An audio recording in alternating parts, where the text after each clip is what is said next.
Hello दोस्तों, good morning. कैसे हैं आप सभी का स्पेक्ट्रम एडू वर्ल्ड में स्वागत है।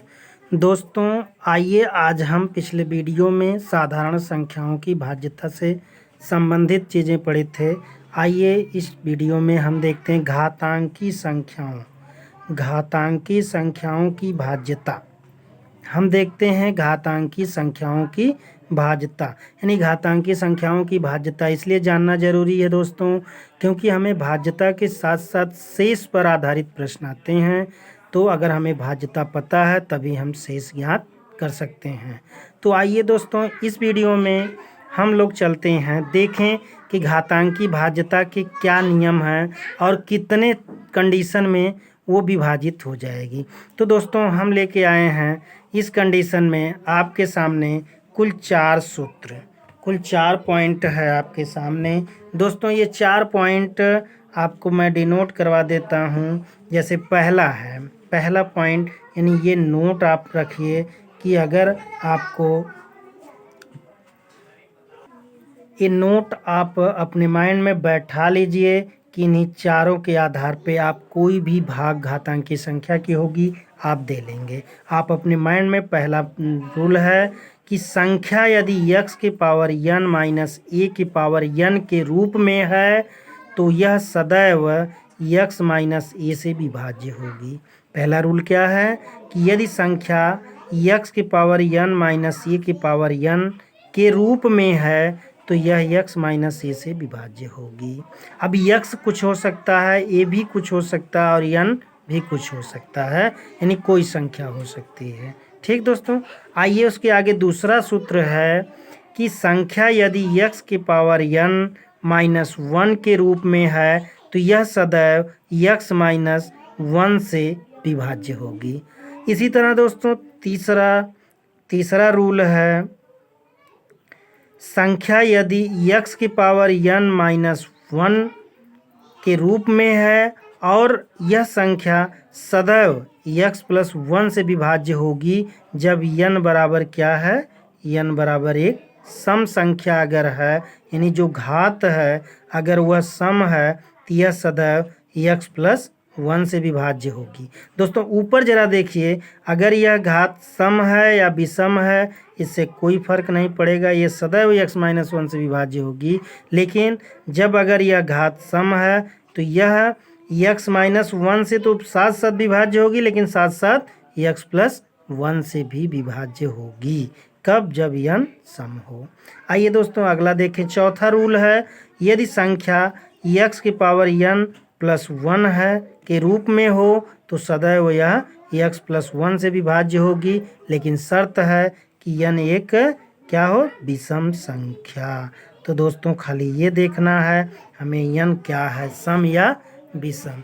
आइए दोस्तों आगे देखते हैं एग्जाम्पल, तब इसका क्लियर हो जाएगा। लेकिन हम अपने माइंड में ये 4 फार्मूला, पहला है संख्या x power n minus a के पावर n सदैव x माइनस ए से विभाज्य होगी। दूसरा है संख्या x पावर n माइनस 1 सदैव x माइनस 1 से विभाज्य होगी। और तीसरा है संख्या x पावर n माइनस 1 सदैव x प्लस 1 से विभाज्य होगी जब n बराबर सम हो। और चौथा है संख्या x की पावर n प्लस 1 सदैव x प्लस 1 से विभाज्य होगी जब n विषम है। तो दोस्तों ये चीज़ अपने माइंड में बैठा लीजिए, ये चारों चीज़ अगर आपको याद है तो आप कुछ भी ज्ञात कर सकते हैं। जैसे आइए हम लोग थोड़ा सा ध्यान दें, तो जैसे हमें पहला सवाल यानी पहला एग्जाम्पल अगर हम देखें तो जैसे पहला दे दिया जाए, मान के चलिए आपको दे दिया गया 4 के पावर 25 14 के पावर 25 माइनस 3 के पावर 25। अब ये दे दिया गया। अब दोस्तों ये सवाल आपको दिया गया है 14 के पावर 25 माइनस 3 के पावर 25। तो हम इसको देख सकते हैं कि अगर 14 को हम x मान लें तो और 25 को n मान लें और 3 को a मान लें तो हमारा देखिए ये फार्मूला बन गया x के पावर n माइनस a के पावर n, और यह सदा x माइनस a से विभाज्य होगा। आपने ऊपर फार्मूले में देखा है। तो इस तरह से अगर हम कह लें कि यह विभाज्य होगा किससे, यह 14 14 माइनस 3 यानी 11 से यह पूरी संख्या क्या होगी, विभाज्य होगी। क्यों? क्योंकि यह 14 की पावर n फिर माइनस a के पावर n यानी 3 के पावर 25 है, तो घात दोनों की क्या है, बराबर है। जैसा कि हमने पहले सूत्र में देखा था, x की पावर n माइनस a की पावर n था, x माइनस a। तो इस तरह से दोस्तों देखिए 14 की पावर 25 माइनस 3 की पावर 25 है, तो ये क्या हो गया, 14 माइनस 3 यानी x माइनस a से विभाज्य होगा। तो इस तरह से यह संख्या किससे विभाज्य होगी, 11 से विभाज्य होगी। इसी तरह दोस्तों आइए हम देखें, जैसे आपको दे दिया जाए 5 के पावर मान लीजिए 45, 5 के पावर 45 माइनस 1, यह सदैव, अब यह विभाज्य करना है। अब यह विभाज्यता के लिए हमने कहा कि x के पावर n माइनस 1, यह सदैव किससे विभाज्य होगी, x माइनस 1 से। यह सदैव किससे विभाज्य होगी, x माइनस 1 से। यह x प्लस 1 से तभी विभाज्य होगी जब n बराबर क्या होगा, सम होगा, अन्यथा यह हमेशा किससे विभाज्य होगी, x माइनस 1 से। अब x माइनस ये 1 से विभाज्य होगी, तो 5 की पावर 45 माइनस 1 ये किससे विभाज्य हो जाएगी, 4 से, यानी 5 माइनस 1 बराबर 4 से ये विभाज्य हो जाएगा। तो दोस्तों इस तरह से ये दूसरा एग्जाम्पल है। अब आपको मैं बता दूं, जैसे हमें ये देखना है कि कौन संख्या किससे विभाज्य होगी। जैसे तीसरा हम लेके चलते हैं एग्जाम्पल दोस्तों, मान के चलिए जैसे 32 की पावर 331 माइनस 1। अब यह संख्या विभाजित करना है, आपके माइंड में क्या आ रहा है, जैसे आपने देखा x की पावर n माइनस 1 है, तो ये सदा आपसे x माइनस a से x माइनस 1 से विभाज्य होगी, यानी 32 माइनस 1 से ये विभाज्य होगी बराबर 31 से। क्या विभाज्य होगी, 31 से, ये हमेशा विभाज्य होगी। तो इस तरह से हम देखेंगे कि विभाज्यता इस तरह चल रही है। उसके बाद दोस्तों जैसे आपको इसके बाद दोस्तों आइए देखते हैं कि जैसे हम तीसरा रूल क्या था, x पावर n माइनस 1 सदैव x प्लस 1 से विभाज्य होगी। तो ये अगर सब मान लीजिए चौथा एग्जाम्पल आपको मैं दे रहा हूँ, जो चौथा एग्जाम्पल हमारा है वह जैसे मान लीजिए 31 के पावर अगर ये मान लीजिए 42 हो तो और माइनस 1 हो, 31 के पावर माइनस 42 माइनस 1, अब ये किससे विभाज्य होगी ये देखना है। तो दोस्तों अभी हमने आपसे कहा था कि x की पावर n माइनस 1 जो है यह सदैव x माइनस 1 से विभाज्य होगा और x प्लस 1 से भी विभाज्य होगा जब n बराबर क्या होगा, सम। तो यहाँ देखिए n बराबर क्या है, x की पावर n माइनस 1 है, x क्या है, सम है, यानी यह सम है। तो यह जो है यह x माइनस 1 से भी विभाज्य होगा और x प्लस 1 से भी विभाज्य होगा, यानी यह 30 से भी विभाज्य होगा और 32 से भी विभाज्य होगा। यानी यह संख्या जो है वह 30 से भी और 32 से दोनों से विभाज्य होगी। इस तरह से दोस्तों आप ये जान लीजिए कि अगर x की पावर n माइनस 1 है तो यह तो मान लीजिए x माइनस 1 से हमेशा विभाज्य होगा, लेकिन साथ साथ x प्लस 1 से भी विभाज्य होगा जब n यानी जो घात है ये क्या हो, सम। तो इस तरह से ये इससे भी विभाज्य हो जाएगा। इसी क्रम में आइए दोस्तों अगला है, जैसे अब आपके माइंड में आ गया होगा कि यदि मान लीजिए जैसे 36 के पावर 71 और प्लस 1 दे दिया जाए, अब कहा जाए ये किससे विभाज्य होगा, तो आपने अभी देखा कि यह क्या है, x की पावर n प्लस 1 है और यह x प्लस 1 से विभाज्य होगा, लेकिन कब, जब n विषम हो, जब n क्या हो, विषम हो। तो इस तरह से n विषम हो तो इस कंडीशन में हम देखेंगे तो क्या मिलेगा हमें कि यहाँ ये 71 क्या है, विषम है। तो अगर ये सम होता तो ऑलरेडी दोस्तों पीछे की तरह x माइनस 1 और x प्लस 2 दोनों से विभाजित होता, x प्लस 1 से भी विभाजित होता, लेकिन यहाँ पे यह विषम है, इसलिए यह सीधा क्या होगा, x प्लस 1 से, यानी 36 प्लस 1 यानी 37 से यह संख्या पूरी क्या होगी, यह संख्या पूरी 37 से विभाज्य होगी। ठीक है दोस्तों, तो इस तरह से हमने देखा कि चारों रूल कहाँ लगते हैं। यानी अगर हमें अब इस कंडीशन में जैसे देखना हो तो हमें क्या कैसे डिवाइड करना है, जैसे हम एग्जांपल देते जा रहे हैं, डायरेक्ट हम बताएंगे। जैसे मान लीजिए आपको दे दिया गया 333 की पावर 442 माइनस 1, यह किससे विभाज्य होगा। दूसरा है 431 की पावर 775 माइनस प्लस 1, यह किससे विभाज्य होगा। फिर 327 की पावर 907 माइनस 1 है।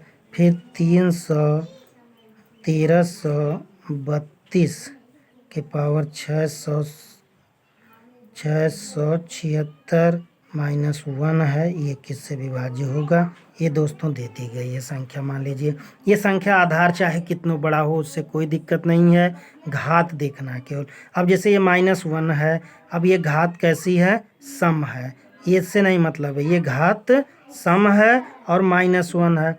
तो अगर हम ये देखें तो ये 333 -1 से भी विभाज्य होगा और साथ साथ ये 333 प्लस 1 से विभाज्य होगा, क्योंकि n बराबर क्या है, सम है। यानी ये 332 से विभाज्य होगा और 334 दोनों से विभाज्य होगा दोस्तों। आइए दूसरा देखते हैं। अब पहले हम घात देखें, ये क्या है, विषम है, और ये क्या है, प्लस है। तो प्लस है और विषम है तो इसका मतलब यह x प्लस 1 से ही विभाज्य होगा, क्योंकि n क्या है, विषम है। यहाँ एक ही कंडीशन लगेगी, यानी 431 प्लस 1 बराबर क्या है, 432 से यह संख्या डिवाइड होगी। जबकि यह संख्या क्या थी, 332 और 300 दोनों से विभाजित थी, और यह संख्या केवल 432 से विभाज्य होगी, या 432 के गुणन खंडों से विभाज्य होगी दोस्तों। आइए आगे चलते हैं, इसको देखें तो ये 327 की पावर 907 है, -1 है, जबकि 907 कैसा है, विषम है। तो विषम है तो अब दूसरा यानी यह केवल x -1 से विभाज्य होगी, x प्लस 1 से नहीं, क्योंकि n क्या है, सम नहीं है। तो इसलिए x -1 यानी 327 -1 यानी 326 से यह संख्या केवल विभाज्य होगी। कैसे विभाज्य, 326 से होगी।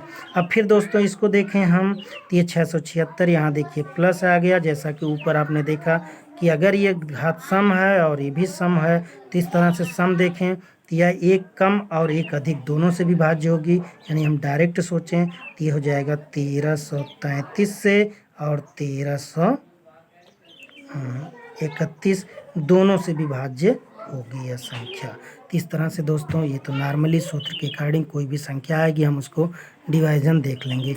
आइए दोस्तों चलते हैं कुछ विशेष सूत्र। तो दोस्तों आइए, हमने जैसा कि कहा कि कुछ स्पेशल सवाल आते हैं जो एग्ज़ामों में बहुत बार पूछे गए हैं, उन सवालों को देखते हैं। जैसे देखिए गुणनखंडों की बात हमने किया था कि गुणनखंड से भी विभाजित होंगे। तो आइए देखें दोस्तों, जैसे 41 की पावर 431 माइनस 1 निम्न में से किससे विभाज्य होंगे। तो ऑप्शन में आपको दिया 11, 12, 13 और 8। तो दोस्तों पहले हम ये देख लें कि यह 41 की पावर 431 माइनस 1 ये किससे विभाज्य होगा। तो ये देखिए क्या है, x की पावर n माइनस 1 है, x की पावर n माइनस 1 है तो x माइनस 1 से विभाज्य होगा, यानी 41 माइनस 1 यानी ये किससे विभाज्य होगा, 40 से। यानी ये संख्या पूरी किससे विभाज्य है, 40 से विभाज्य है। तो दोस्तों यह जब 40 से विभाज्य है तो यह संख्या 40 के गुणनखंडों से भी विभाज्य होगी। तो 40 के गुणनखंड में देखें 11, 12, 13, 8 कौन आता है। तो 11 आता नहीं 40 के गुणनखंड में, 12 आता नहीं है, 13 आता नहीं, 8 पच्चे 40 यानी इसका गुणनखंड 8 पच्चे 40। इसका मतलब ये 8 से होगा और 5 से होगा, या 8 के गुणनखंड 2, 4 हैं तो 2, 4 से होगा। लेकिन दोस्तों ऑप्शन में है नहीं, इसलिए ऑप्शन में क्या 8 है, इसलिए आपका आंसर क्या होगा 8 होगा। तो दोस्तों अगर ऐसा सवाल देता है कभी कभी तो हम सूत्र तो देखे हैं नियम, और उसके आधार पर हम 40 या 41 42 सोचेंगे, लेकिन दोस्तों उनके गुणनखंडों पे भी सवाल अब आ रहे हैं और कई बार पूछा गया है, इसलिए इस सवाल को ध्यान से देखिएगा। आइए इसी तरह एक सवाल और देखते हैं दोस्तों। जैसे आपको दे दिया गया 83 के पावर 435 प्लस 1 निम्न में से किससे विभाज्य होगी। तो दोस्तों देखिए 83 के पावर 435 प्लस 1 है, तो 83 के पावर 435 प्लस 1 है। अब दोस्तों ये आपको पता है कि ये प्लस है और ये विषम है, तो यह x प्लस 1 की बात करेगा, से विभाज्य होगा x प्लस 1 यानी 83 प्लस 1 यानी 84 से विभाज्य होगा। अब दोस्तों ज़रा ये देखिए कि ये 84 से ये संख्या विभाज्य होगी, किससे होगी 84 से। अब ज़रा हम गेस करें कि 84 से जो विभाज्य होगी, क्या 84 का गुणनखंड इनमें कुछ है। तो अब देखें 11 84 का गुणनखंड इसका नहीं है, फिर 84 का 14 भी गुणनखंड नहीं है। उसी तरह दोस्तों देखें 7 84 का 12 7 84 7 है, फिर 19 नहीं है, तो इसका मतलब आंसर आपका क्या होगा 7 होगा। तो इस तरह से दोस्तों अगर कभी ऐसा सवाल आए तो आप ऐसे गुणनखंडों पे देख लीजिए। ठीक है दोस्तों, आइए दोस्तों इस टॉपिक में और देखते हैं कुछ ऐसे जो इम्पोर्टेंट सवाल एग्जामों में पूछे गए हैं। ये सवाल अक्सर जल्दी कोई बताने के लिए तैयार नहीं होता है, लेकिन ज़रा हम लोग देखें कितना आसानी से सवाल लगता है। तो दोस्तों आप देख रहे हैं जैसा 4 के घाते 61 प्लस 4 के घाते 62 प्लस 4 के घाते 63, ये किससे विभाज्य होगी। ऑप्शन दिया 3 11 13 17। हम परेशान हो जाते हैं दोस्तों इस टाइप के सवालों को देखकर कि इस टाइप के सवाल कैसे आ जाएंगे। तो इनको लगाने का तरीका दोस्तों जान लीजिए। जैसे 4 के घाते 61 प्लस 4 के घाते 62 प्लस 4 के घाते 63 दिया। तो दोस्तों हम एक चीज़ देखें, इसमें से 4 के घाते 61 अगर हम कॉमन कर लें तो यहाँ से बचेगा क्या, यहाँ से 4 के घाते 0 प्लस यहाँ से 4 के घाते 1 प्लस यहाँ से 4 के घाते 2 बचेगा। अब दोस्तों ज़रा हम देखें तो ये होगा 4 के घाते 61, फिर कोष्ठ में क्या होगा 4 के घाते 0 मतलब 1 प्लस 4 के घात 4 4 और प्लस यहाँ देखेंगे 4 घाते 2 यानी 16।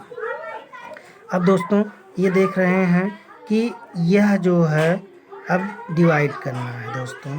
तो अगर इस तरह से हमें देखना हो कि हम कैसे इसको डिवाइड कर लेते हैं, तो हाँ तो दोस्तों इस तरह से हमने कर लिया कॉमन। अब ज़रा देखें तो ये हो जाएगा 4 के घाते 61, इसको जोड़ेंगे 16 4 20 1 21 यानी गुणे 21। दोस्तों ये जान लीजिए 4 के पावर 61 गुणे 21 है। अब अगर ये 21 से विभाज्य है तो ये पूरी संख्या विभाज्य हो जाएगी। तो 21 का गुणनखंड हम देखें इसमें कौन सा है, जैसे 3 सत्ते 21 3 गुणनखंड है, 11 से 21 नहीं कटेगा, 13 से नहीं कटेगा, 17 से नहीं कटेगा। तो इसका मतलब यह 21 जो है वह 3 से विभाज्य है। तो इसलिए 3 सत्ते 21, 3 से जब 21 विभाज्य है तो ये पूरी संख्या ऑलरेडी विभाज्य है। इसलिए इसका आंसर क्या हो जाएगा कि यह 3 से विभाज्य है। आंसर आपका ये 3, यानी यह जो ऊपर वाली संख्या दी गई है 3 से विभाज्य है। तो दोस्तों अगर इतना बड़ा उलझाया जरूर है, लेकिन ये देखिए उलझाया है, हम इसको आसानी से कॉमन कर लिए। कॉमन करने के बाद इस तरह इसका मान निकाल लिए, मान निकालने के बाद इसके इस गुणनखंड को हम देख लिए किससे विभाज्य है। इसी तरह एक और सवाल मैंने दोस्तों बनाया है, वो देखिए आप। जैसे 3 के पावर 25 प्लस 3 के पावर 26 प्लस 3 के पावर 27 प्लस 3 के पावर 28 किससे विभाज्य होगी। तो दोस्तों आइए देखें। अब इसके लिए हमें क्या करना होगा, जैसे हमने 3 के पावर 25 प्लस 3 के पावर 26 प्लस 3 के पावर 27 प्लस 3 के पावर 28, तो हम यहाँ से कॉमन ले लें। 3 के पावर 25 कॉमन हमने ले लिया, तो यहाँ से बच गया 3 के पावर 0 प्लस 3 के पावर 1 प्लस 3 के पावर 2 प्लस 3 के पावर 3। अब इस तरह से दोस्तों ये हमने कॉमन किया तो ये बचा। अब इसको हमने लिख लिया 3 के पावर 25। अब इसको जोड़ें तो यहाँ से 1 हो जाएगा, यहाँ 3 हो जाएगा, यहाँ 3 त्रिका 9 और यहाँ 3 त्रिका 9 त्रिक 27 हो जाएगा। अब दोस्तों देखिए आगे चलिए, तो 27 3 30 9 39 4 40 यानी हो जाएगा 3 के घाते 25 गुणे 40। अब ये 40 को देखना है। अब हम ज़रा देखें कि यहाँ 11 है, 16 है, 25 है और 10 है। तो अब ये समस्या है कि यह किससे विभाज्य होगा। 10 जो है 11 से कि 10 40 का एक गुणनखंड इसमें से कोई है तो देखें 11 नहीं है, 16 नहीं है, 25 नहीं है और 10 है, यानी 10 चौक को 40। यानी इसका आंसर क्या होगा कि ये 10 से विभाज्य होगी, क्योंकि 40 जो है 10 से विभाज्य है। तो इस तरह से दोस्तों हमें अगर ऐसे सवाल देते हैं सीरीज में तो ऐसे कॉमन करके ऐसे हम लाते हैं और ऐसे देख लेते हैं कि ये जो गुणनखंड है इसका कोई इसमें गुणनखंड मिल रहा है कि नहीं। तो इस तरह से सवाल आजकल गुणनखंडों पे भी दे रहा है और सीधा सवाल भाज्यता दे रहा है। तो सूत्र दोस्तों 4 सूत्र प्लस ये सब ट्रिक जानते रहिए और इस तरह से आप भाज्यता का नियम याद कर लेते हैं। इस तरह से हम घातांकी संख्याओं की भाज्यता पहचान लेंगे किससे भाज्य होगी। हाँ दोस्तों, अगर आपको भाज्यता आएगी तो आगे अगली टॉपिक में हम शेष लेके आएंगे जो आप इसी के आधार पे लगा सकते हैं। थैंक यू दोस्तों। वीडियो को लाइक और सब्सक्राइब करना ना भूलें। ओके, धन्यवाद। Have a nice day.